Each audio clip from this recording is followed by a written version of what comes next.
This channel does not promote any violent, harmful, or illegal activities. All content provided by this channel is meant for an educational purpose only. ডায়মন্ড হারবারে ভোটারদের হুমকির অভিযোগ bike বাহিনীর বিরুদ্ধে, আর অভিযোগ পেয়ে অ্যাকশন নির্বাচন কমিশনের। আমরা সেই খবর আপনাদের সামনে তুলে দেবো, তবে হুমকির ভিডিওটা একটুখানি দেখুন।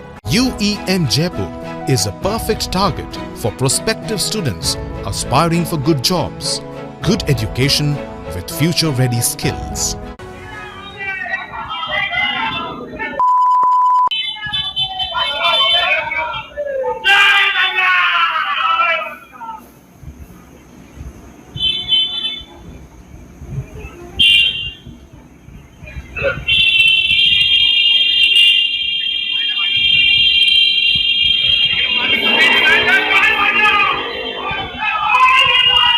বাইক বাহিনী তাণ্ডব অভিযোগ পেয়ে অ্যাকশন নির্বাচন কমিশনের। আজকের মধ্যেই পদক্ষেপ করতে হবে, বন্ধ করতে হবে এই তাণ্ডব। পুলিশ সহ দায়িত্বপ্রাপ্ত নির্বাচনী আধিকারিকদের নির্দেশ কমিশনের। ডায়মন্ড হারবারের ছবি দেখছে। ডায়মন্ড হারবারে পুলিশ প্রশাসনে একাধিকবার বদলি করা হয়েছে এবং এই ধরনের ঘটনা কি তবুও রোখা যাচ্ছে না? নির্বাচন কমিশন স্পষ্ট জানিয়ে দিয়েছে আজকের মধ্যে পদক্ষেপ করতে হবে, বন্ধ করতে হবে বাইক বাহিনীর এই তাণ্ডব।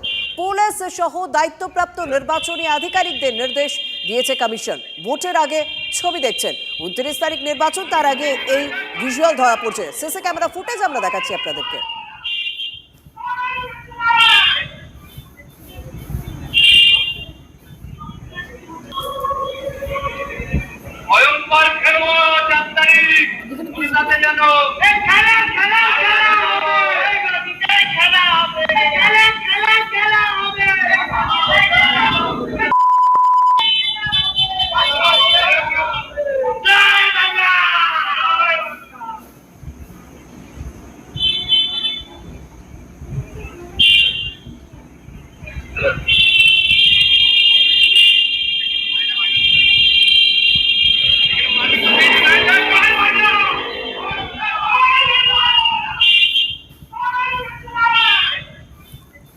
রাজ্যসভার সাংসদ বিজেপির রাহুল সিনহা এই মুহূর্তে আমাদের সঙ্গে রয়েছেন।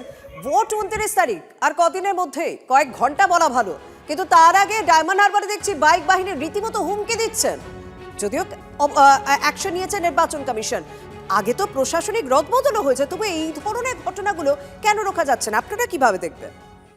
রোখা যাচ্ছে না, ব্যাপার হচ্ছে ডায়মন্ড হারবারে এই বাইক বাহিনীর একটা ঘটনা আপনি শুনলেন। যদি আগের স্থিতি থাকতো তাহলে এখন কয়েকশো ঘটনা শুনতেন। সেই কারণে ঘটনা প্রবাহ অনেক কমেছে, কিন্তু এখনো বেশ কিছু মস্তান এখনো তারা চাপিয়ে বেড়ানোর চেষ্টা করছে।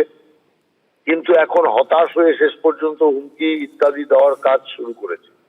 কিন্তু আমরা মনে করি যে শেষ পর্যন্ত এরা শেষ রক্ষা করতে পারবে না। এবং যেখানে পুলিশের কিছু ডায়মন্ড হারবারে, যেহেতু অভিষেক ব্যানার্জির এখানে একটা সাম্রাজ্য, পুরোপুরি মস্তান দিয়ে ভয় দেখিয়ে ভোট করানোর রাজনীতি, এখানে অধিকাংশ মানুষ ভোটই দিতে পারে না।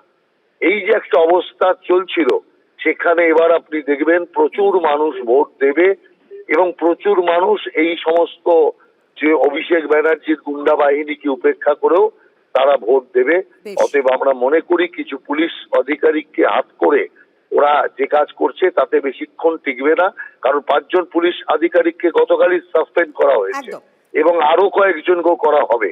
অতএব সেই জন্য আমরা মনে করি এই বিষয়টা পরিষ্কার যে তৃণমূল কংগ্রেস যে আজকে হারতে চলেছে, এই ঘটনা তার সবচেয়ে বড় প্রমাণ। ধন্যবাদ। এই মুহূর্তে তৃণমূল কংগ্রেসের রাজ্য সহ সভাপতি জয়প্রকাশ মজুমদার এই মুহূর্তের সঙ্গে রয়েছেন। জয়প্রকাশ বাবু, ঘটনাটা আপনি জানেন যে বাইক বাহিনী হুমকি দিচ্ছে, সেরকম ভিজুয়ালও দেখা যাচ্ছে, সিসি ক্যামেরা ফুটেজ। নির্বাচন কমিশন ব্যবস্থা নিচ্ছে এবং রাহুল সিনহার বক্তব্য তো আপনি শুনছিলেন, তাদের অভিযোগটাও শুনছিলেন, কি বলবেন? আরে গত 5.5 মাস ধরে বাংলাকে হুমকি কে দিয়ে গেছে? বারবার দিয়ে গেছে ইলেকশন কমিশনার বিজেপি। নাম কেটে দেবো, তাড়িয়ে দেবো, ডিটেনশন ক্যাম্প করে দেবো, সমস্ত মানুষকে হুমকি দিয়েছে তো এই বিজেপির এই সব নেতা এবং ইলেকশন কমিশন। হুমকি কে দেয়? কেন্দ্রীয় বাহিনী এসে গুলি চালিয়ে দেবে, মেরে দেবে, লক্ষণ রেখার এপারে ঢুকলে খুব খারাপ হয়ে যাবে, ইলেকশন কমিশন বলছে। সাধারণ মানুষকে হুমকি দিচ্ছে, তো এরা কোথায় ভোটের উৎসব হবে, ভোট দিতে তাদেরকে আহ্বান করবে? এইসব রাহুল বাবুদের মতন লোক, গুন্ডা মার্কা, সন্ডা মার্কা, এরা শুধু ভয় দেখায়। আর তারপরে বলে আগে ভোট দিতে পারেনি, এখন ভোট দেবে। আগে 82% ভোট পড়েছে, অঙ্কের হিসাবে যার নাম বাদ দিয়েছে সেটাই হয়ে যাবে এবার 93%। নিশ্চয়ই হবে, কিন্তু আগের রেজাল্টই আবার হবে। আবার বিজেপি হেরে ভূত হয়ে গিয়ে বাড়ি ফেরত যাবে।